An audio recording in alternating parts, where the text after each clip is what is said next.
नमस्कार, देश न्यूज में आपका स्वागत है। मैं हूं आपके साथ धर्मिष्ठा। हमारे खास कार्यक्रम सेहत की बात नाड़ी वेद के साथ में आपका स्वागत है।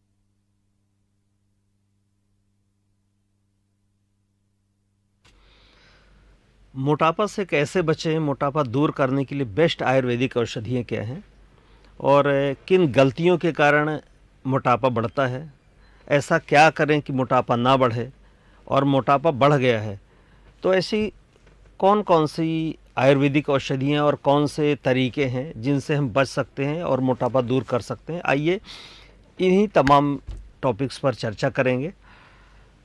तो आयुर्वेद में देखिए, जो वज़न है उसको शौथल्य कहा गया है और आयुर्वेद के अनुसार त्रिदोष में असंतुलन की वजह से, मतलब कफ पित्त वात, ये जो 3 दोष होते हैं, इसके अलावा मल अग्नि और स्त्रोताश, ये नाड़ियों के कारण जो शौथल्य मोटापा होता है, आयुर्वेदिक ग्रंथों में शौथल्य को मेदो रोग भी कहा जाता है, जिसमें शरीर में मौजूद फैट्स शामिल हो जाता है। इसके कारण वसा और अपापचय ऊतकों में दिक्कत आती है, प्रणाली के कार्य को असंतुलन, ऊतकों में कुछ बदलाव होने लगता है, जिससे वजन अपने आप बढ़ना चालू हो जाता है।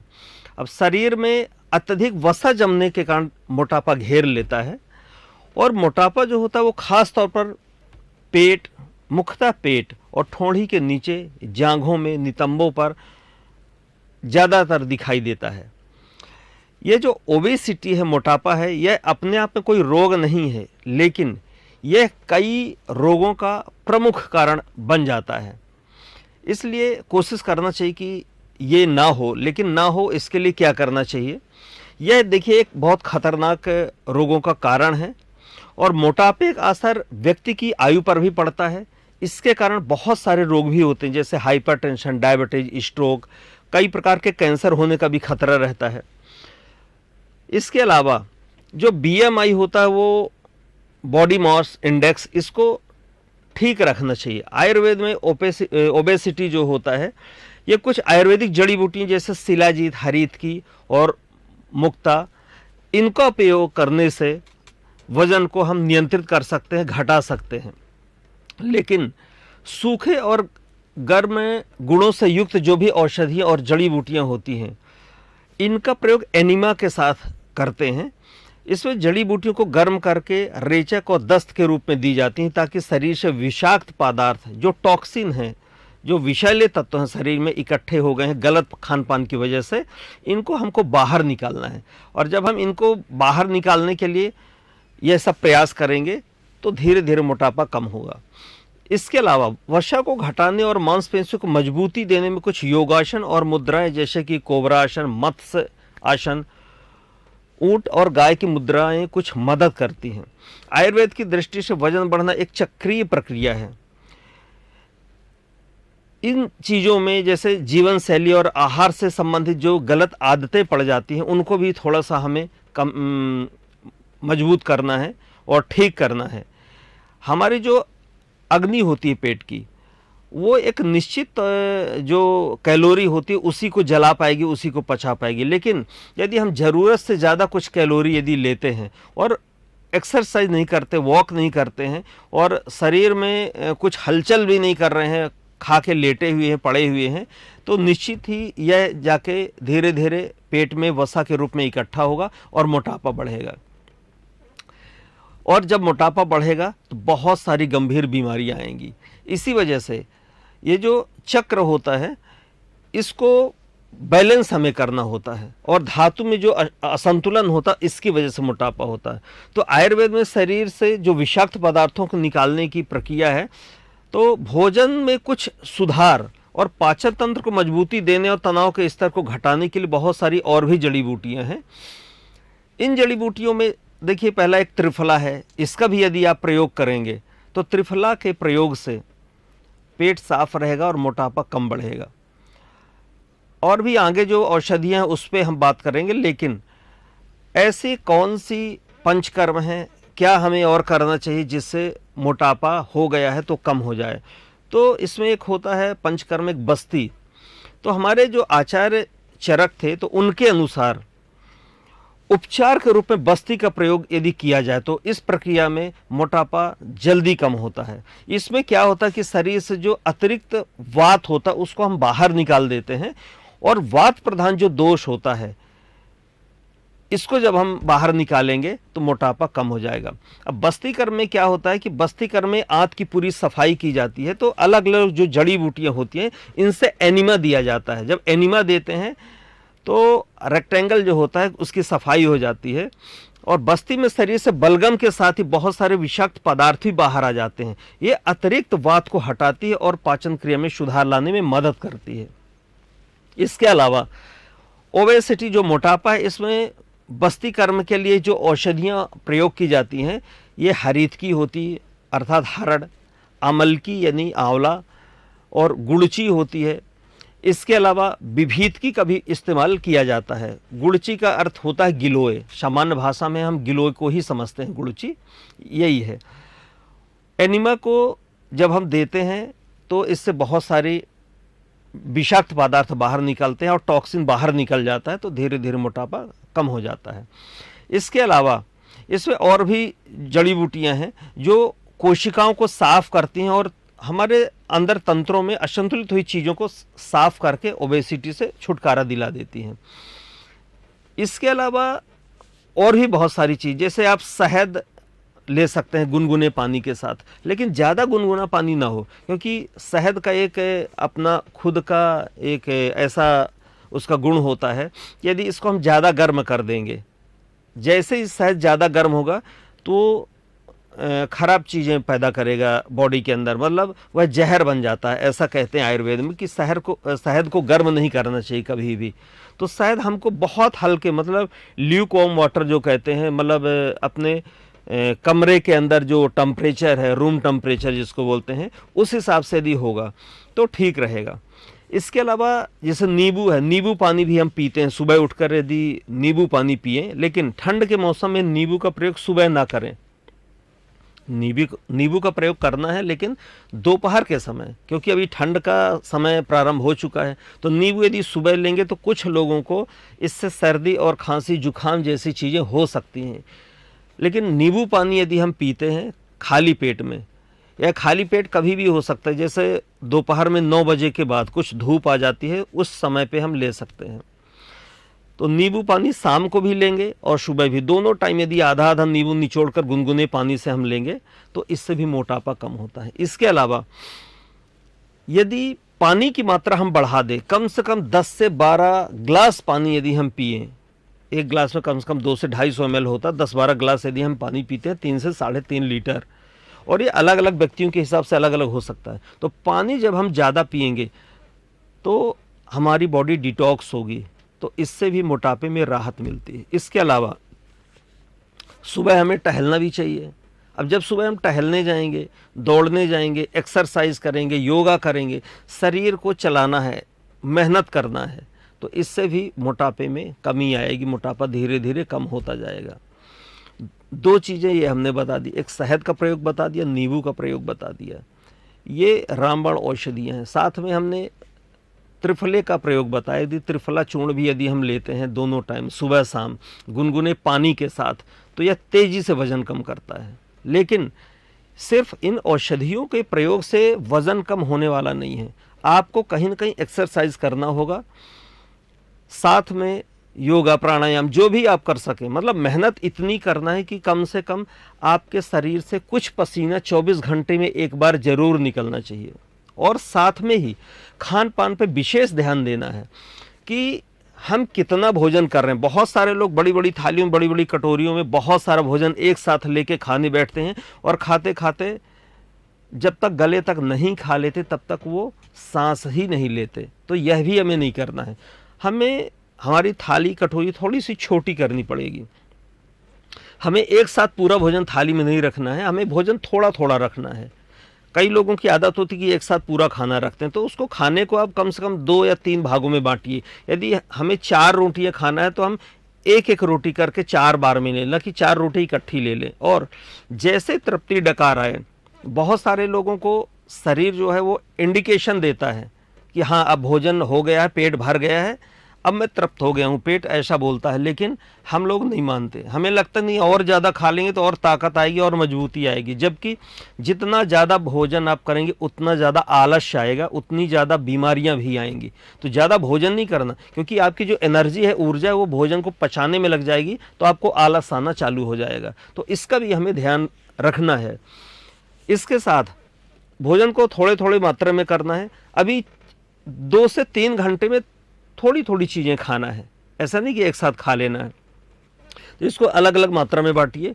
इसके अलावा जो वसा युक्त चीज़ें हैं, जिसमें फैट बहुत ज़्यादा मात्रा में पाया जाता है, सभी को पता है कि चावल और आलू जो होता है, इसको तुरंत हमें बंद करना चाहिए। चावल और आलू, यदि चावल हम खा भी रहे हैं, हमें चावल यदि खाना है तो उसका पानी निकाल के, चावल जब बनाए तो किसी स्टील के बर्तन में चावल बनाए और उसका पानी पूरा निकाल दे। जो कुकर का बना हुआ चावल है वो नुकसान करेगा, मोटापे के लिए ठीक नहीं है, ये मोटापा और बढ़ेगा। तो इसका पानी यदि हम निकाल देते हैं, स्टार्च पूरा निकल जाएगा, तो वो चावल हमें इस्तेमाल कर लेना है। आलू का सेवन कम से कम करें, आलू की जगह आप हरी सब्जियों को बनाएं। आजकल क्या ट्रेंड में देखने को मिलता है कि हर व्यक्ति कोई भी सब्जी बनाएगा तो बिना आलू के तो बना ही नहीं सकता, हर सब्जी में हमें आलू चाहिए। तो उसके ट्रेंड से थोड़ा सा बाहर आना पड़ेगा, हरी सब्जियां खाना है। सब्जियों में भी रसा जो होता है, पानी ज़्यादा डालिए और सूखी सब्जी कम से कम खाइए। इसके अलावा जो हम तेल इस्तेमाल करते हैं, तो जो बाज़ार में तेल अभी मिल रहा है, रिफाइंड ऑयल, ये बहुत ख़तरनाक है। ये कई प्रकार के केमिकल से मिलके बनता है और बहुत पतला होता है। तो लोगों को लगता है कि हाँ पतला है तो तेल अच्छा है, तो रिफाइंड तेल बिल्कुल अच्छा नहीं है। बहुत सारी बीमारियों का प्रमुख कारण यही है और मोटापे का भी प्रमुख कारण यही है। तो तेल भी हमें बदलना है। तो सरसों का कच्ची घानी का तेल या तो मूंगफली का तेल जो प्रेस्ड ऑयल आता है, प्रेस किया हुआ, उसको दबा के निकाला जाता है, कोई केमिकल नहीं होते, कोई उसमें ऐसी चीज़ें नहीं होती हार्मफुल चीज़ें, तो इनका इस्तेमाल करना। तिल का तेल भी आप यूज़ कर सकते हैं, तिल का तेल भी अच्छा माना जाता है। लेकिन आजकल राइस ब्राउन ऑयल, सनफ्लावर, बहुत सारे ऐसे ऑयल आ गए हैं, तो लोग फैशन में बहुत सारी चीज़ें ऐसे लेते हैं। बहुत सारे लोगों को लगता है कि ऑलिव ऑयल जो खाएंगे तो ये इससे मोटापा नहीं बढ़ेगा, बीमारियाँ नहीं आएंगी, लेकिन ये आपकी बहुत बड़ी गलत फहमी है।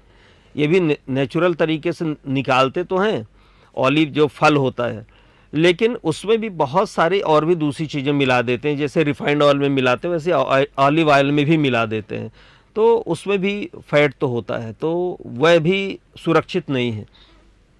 तो तेल हमें नेचुरल जो सरसों का तेल होता है, कोल्ड प्रेस्ड ऑयल, वह खाना चाहिए। मूंगफली का ले लेना चाहिए, तिल का ले लेना चाहिए। तो तेल, इसलिए मैं इतना बोल रहा हूँ तेल के लिए, क्योंकि तेल हम हर सब्जी में, हर चीज़ में डालते हैं, तो तेल की मात्रा भी थोड़ा सा कम रखना है। तो जो वसा अपन खा रहे हैं उसको नियंत्रित करना है। बहुत सारे लोग पूड़ी पराठे सुबह उठते ही चालू कर देते हैं, कुछ ना कुछ तेल की चीज़ें नाश्ते में खाते हैं। तो हमें कोशिश करना है कि नाश्ते में हमें इंसान की बनाई हुई चीज़ें नहीं खाना, भगवान की बनाई हुई चीज़ें खाना। अब भगवान की बनाई हुई चीज़ें कौन सी है? भगवान की बनाई हुई चीज़ें होती हैं फलें, जो फल होता है, सब्जियां होती हैं, सलाद होता है, सूखे मेवे होते हैं, इनको रात में भिगो दिया, इनको खा सकते हैं। कोई ना कोई फल ज़रूर खाना है सुबह उठते ही। तो ये जो फल खाएंगे, और जो पोहा है और भी कुछ भजिया है, पकोड़े है, बहुत सारी चीज़ें ऐसी हमारे घरों में बनती हैं, तो इनका इस्तेमाल ना करें। और बच्चों को टिफ़िन में नहीं देना चाहिए। बच्चों में भी जो मोटापे का प्रमुख कारण है, तो सुबह से स्कूल जब बच्चे जाते हैं तो उनकी माताएं जो होती हैं वो भर भर के पराठे देती हैं, उन्हें खूब घी तेल लगाती हैं कि मेरा बच्चा अच्छा मजबूत हो जाए। तो घी तेल से मजबूती नहीं आएगी। शरीर में जिन पोषक तत्वों की कमी है उनको पूरी करिए, तब वो मानसिक रूप से, शारीरिक रूप से स्वस्थ होगा। केवल शारीरिक रूप से आप उसको थुलथुला बना देंगे तो मोटापे का ये जो कारण है, और मोटापा जब बढ़ेगा तो बहुत सारी बीमारियों का कारण ही है मोटापा। तो उसको बीमारियां गिफ्ट में बचपन से हमें नहीं देना, हमें उसके संपूर्ण स्वास्थ्य की ओर ध्यान देना है। क्योंकि उसका जब पेट हल्का रहेगा तो उसका माइंड जो है वो एक्टिव रहेगा, तो पढ़ने में भी उसका मन लगेगा। स्कूल में जाएगा तो आलस आलस नहीं रहेगा। नहीं, बहुत सारे बच्चे आलस की वजह से पढ़ाई नहीं कर पाते और हमको लगता है कि ये पढ़ क्यों नहीं रहा है, तो उसकी पढ़ाई में हम ही बाधक होते हैं। दूसरी चीज़ें, बहुत सारी महिलाओं को हम देखते हैं कि महिलाओं में भी मोटापा ज़्यादा हो गया है।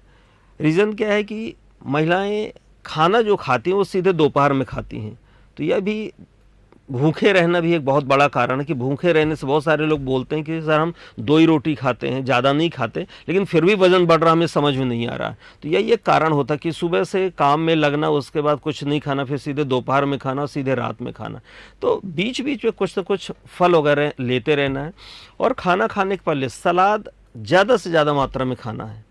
बहुत सारे लोग सलाद को खाने के बीच में खाते हैं, मतलब एक टुकड़ा रोटी सब्जी खाया, फिर उसके बाद सलाद खा लिया, बोले हाँ गुरुजी अपन, हाँ वैद्य जी अपन खा तो रहे हैं, लेकिन ऐसा नहीं करना। पूरा सलाद पहले फिनिश करना है। कच्ची चीज़ें, गाजर है, चुकंदर है, ककड़ी है, प्याज है, ऐसी चीज़ें पहले खाना है 1 प्लेट।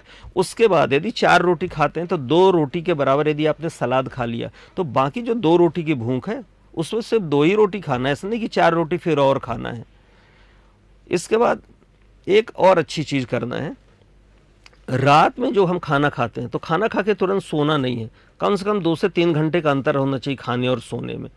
और भूख से हमेशा 1 से 2 रोटी कम खाना है।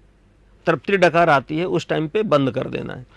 हमारे पास, हमारे महर्षि आयुर्वेद चिकित्सा संस्थान में बहुत सारे मरीज ऐसे आते हैं जिनका वेट 110 किलो, 115 किलो होता है, 120 किलो वाले भी होते हैं। तो इनका तेज़ी से हम वज़न कम करने के लिए कुछ हम थेरेपी का इस्तेमाल करते हैं, विशेष थेरेपी का, और कुछ जो जंगलों की जड़ी बूटियाँ उनसे तैयार की हुई औषधियों का इस्तेमाल करते हैं, जिससे 1-1 महीने में 5-5 किलो वज़न हम कम करने में सफल होते हैं। तो ऐसे बहुत सारे और भी आयुर्वेदिक उपचार हैं और आयुर्वेद की जो औषधियाँ हैं उनका इस्तेमाल करना चाहिए। इसके साथ आप ये भी देख सकते हैं कि बहुत सारे लोग जिनका वज़न कम हुआ, किसी का 1 महीने में 5 किलो, 7 किलो। एक माता जी हैं भोपाल के पास, अब्दुल्लागंज है, वहाँ से आई थी हमारे पास। उनका 1 महीने में हमने 20 किलो वज़न कम किया था। वो गवर्नमेंट टीचर हैं, 20 किलो वज़न। उनका लाइव इंटरव्यू है, हमारा महर्षि आयुर्वेद चिकित्सा संस्थान यूट्यूब चैनल है, उसको आप सब्सक्राइब करिएगा, देखिएगा, उसमें वह वीडियो पड़ा हुआ है कि उनका कैसे हमने 20 किलो वज़न कम किया। तो ऐसे बहुत सारी असाध्य बीमारियां जिनको है, और जो अंग्रेजी दवाइयां करा के थक चुके थे वो लोग भी आते हैं और यहाँ परमानेंट असाध्य बीमारियों का इलाज लेके जाते हैं। चाहे वह बीमारियां लकवे की हो, मिर्गी हो, पथरी हो, साइटिका, सर्वाइकल, सुन्नपन, चर्म रोग, कोई भी ऐसी बीमारियां हों शरीर की जो अंग्रेजी दवाई से नहीं ठीक हो रही, वो सब आयुर्वेद से ठीक होती हैं और जड़ से ठीक होती हैं। तो हमें कोशिश करना चाहिए कि आयुर्वेदिक औषधियों का इस्तेमाल करना चाहिए, जो आयुर्वेदिक तरीके हैं उनका इस्तेमाल करना चाहिए। तो मोटापे से बचने के लिए ये सब जो तरीके हमने बताए इनका आपको उपयोग करना है और कोशिश करना, जैसे 100 कैलोरी हमको बर्न करना है तो कम से कम 2 किलोमीटर यदि आप पैदल चलते हैं तो 100 कैलोरी, 100 कैलोरी आपकी बर्न होती है। तो ये भी देखना है कि कितना हम खाना खा रहे हैं और कितना हम अपने शरीर को मेहनत में इस्तेमाल कर रहे हैं, शरीर से कितनी हम काम में ले रहे हैं, शरीर को ऊर्जा कितनी इसकी उपयोग हो रही है। तो यह भी हमको तालमेल थोड़ा सा बिठाना तो पड़ेगा। नहीं, कई लोग होते हैं कि खाते बहुत ज़्यादा, बहुत सारी फैट वाली चीज़ें, ऊर्जा वाली चीज़ें खाते जाते हैं और काम कुछ भी नहीं करते, मेहनत बिल्कुल नहीं होती, बैठने का काम है, तो खाना भी नहीं है। हमको फ्रूट्स लेना, सलाद लेना है, जूस ज़्यादा लेना है, तरल चीज़ें ज़्यादा लेना है। इसके अलावा मोटापा बढ़ाने का एक सबसे बड़ा कारण है जो शक्कर होती है। शक्कर का इस्तेमाल बिल्कुल बंद कर दीजिए आप लोग। जीवन में 3 सफ़ेद जहर हैं, एक तो मैदा है सफ़ेद, सफ़ेद नमक और सफ़ेद शक्कर, ये 3 जहर हैं। तो शक्कर का इस्तेमाल बिल्कुल नहीं करना, क्योंकि जितनी ज़्यादा आप शक्कर का इस्तेमाल करेंगे, ये शक्कर से बनने वाली जो चीज़ें हैं जैसे रसगुल्ले हो गए, मिठाइयाँ हो गई, खीर हो गई, बहुत सारी ऐसी चीज़ें, उनका इस्तेमाल बंद करिए। शक्कर की जगह गुड़ का इस्तेमाल करिए। गुड़ बहुत अच्छा है, खांड बहुत अच्छा है, तो इनका इस्तेमाल करिए। धागे वाली जो मिश्री है वह भी यूज़ कर सकते हैं, लेकिन कम मात्रा में। तो जो हमको यह औषधियाँ लेना है मोटापा ठीक करने के लिए वो तो ठीक है, लेकिन क्या क्या चीज़ें नहीं लेना इस पर हमने अभी बात किया है।